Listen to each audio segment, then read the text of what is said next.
नेपाल में हर साल की तरह इस बार भी कुमारी पूजा फेस्टिवल सेलिब्रेट किया गया। दुनिया भर में ज्यादातर कम्युनिटीज में ईश्वर और देवी देवताओं के प्रतीक पूजे जाते हैं, लेकिन नेपाल की ये तस्वीर इनसे बिल्कुल अलग है। यहाँ छोटी लड़कियों को देवी की तरह पूजा जाता है। कुमारी का दर्जा पाने वाली लड़कियाँ शुरू से अपने परिवार के साथ बिल्कुल अकेले में रहती हैं। काठमांडू घाटी में यह विशेष रूप से प्रचलित प्रथा है। इसे देवी दुर्गा के एक रूप तालेजू का अवतार माना जाता है। तमाम खूबियों के साथ इनकी जन्म कुंडली भी नेपाल के राजा से मिलाकर देखी जाती है। जिस लड़की के सितारे राजा के लिए फायदेमंद होते हैं, उसे देवी घोषित किया जाता है। इनकी पूजा करने वाले हजारों हिंदू और बौद्ध धर्मी मानते हैं कि ये बुराई से उनकी सुरक्षा करती है। इन्हें मंदिरों में बिल्कुल देवी देवताओं की तरह स्थापित भी किया जाता है।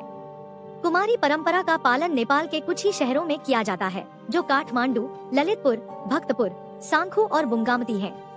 कुमारी बनने वाली लड़की की खामोशी को तोहफे के तौर पर देखा जाता है। कहा जाता है कि अगर ये शांत रहती हैं, तो भक्तों की मन्नतें पूरी होती है। इनके चिल्लाकर रोने और तेज आवाज में हंसने को लेकर मान्यता है कि परिवार में कोई गंभीर रूप से बीमार पड़ सकता है। वहीं धीरे से रोने और आंख मलने को लेकर मानना है कि किसी की मौत हो सकती है। लड़कियों को दिया गया ये नाम और दर्जा इनके लिए किसी अभिशाप से कम नहीं। ये नाम और दर्जा इनकी पूरी जिंदगी बदल कर रख देता है। इन्हें देवी की तरह मंदिर में ही बैठना होता है। अफवाहें ये भी हैं कि इन लड़कियों की शादी में बहुत मुश्किलें आती हैं, क्योंकि ऐसी मान्यता है कि इनसे शादी करने वाले की बहुत कम उम्र में मौत हो जाती है। इन्हें देवी का रूप माना जाता है, इसलिए इन्हें मंदिर के बाहर अपने पैरों पर भी चलने की आजादी नहीं है। रथ, सिंहासन और लोगों की गोद में ही उन्हें एक जगह से दूसरी जगह ले जाया जाता है। कुमारियों के स्कूल जाने और रोजाना की सोशल एक्टिविटीज में हिस्सा लेने की भी मनाही है। उन्हें अपने घर या मंदिर के अलावा कहीं बाहर जाने की अनुमति साल भर में सिर्फ 13 बार ही मिलती है। मासिक धर्म शुरू होते ही उनसे 12 दिन की गुफा प्रथा कराई जाती है और वहीं से उनके कुमारी के जीवन का अंत हो जाता है। नेपाल में 2300 से अधिक वर्षों से कुंवारी पूजा के होने के प्रमाण हैं। ऐसा प्रतीत होता है कि नेपाल में यह 6ठी शताब्दी में प्रचलित हुई। नेपाल में आए विनाशकारी आपदा ने बहुत से लोगों को अपनी चपेट लिया, लेकिन कुछ खुशनसीब लोग ऐसे भी थे जिनका बाल भी बाका नहीं हो सका। स्थानीय लोगों का मानना है कि उस समय वे कुमारी देवी के स्थान पर थे।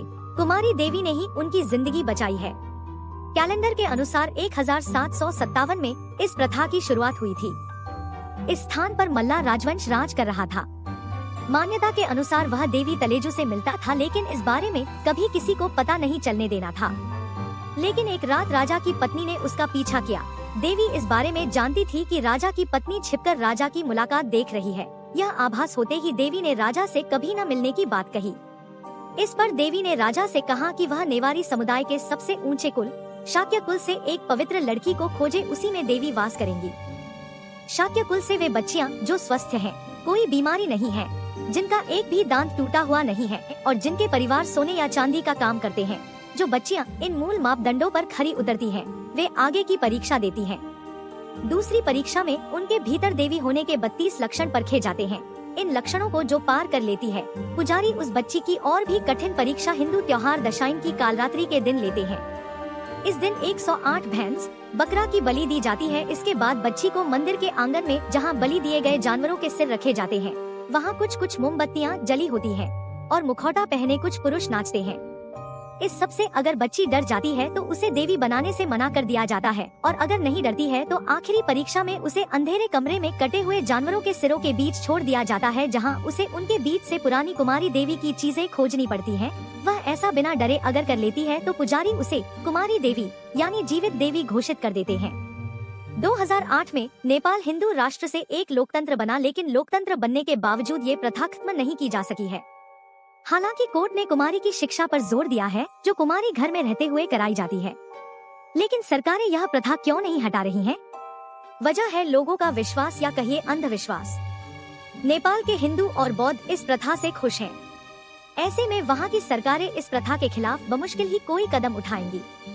कुमारी बनाई गई बच्ची को समाज से इतना काट दिया जाता है कि उन्हें फिर से घुलने मिलने में बहुत वक्त लग जाता है। कुमारी बने रहने और बात की चीजें, यह सब मानसिक रूप से भी परेशान करने के कारण है। यह प्रथा लोकतंत्र के मूल तत्व स्वतंत्रता, समानता का भी हनन है। आपका इस बारे में क्या कहना है? Thanks for watching. If you like this video then do like, share and subscribe to my YouTube channel for more videos.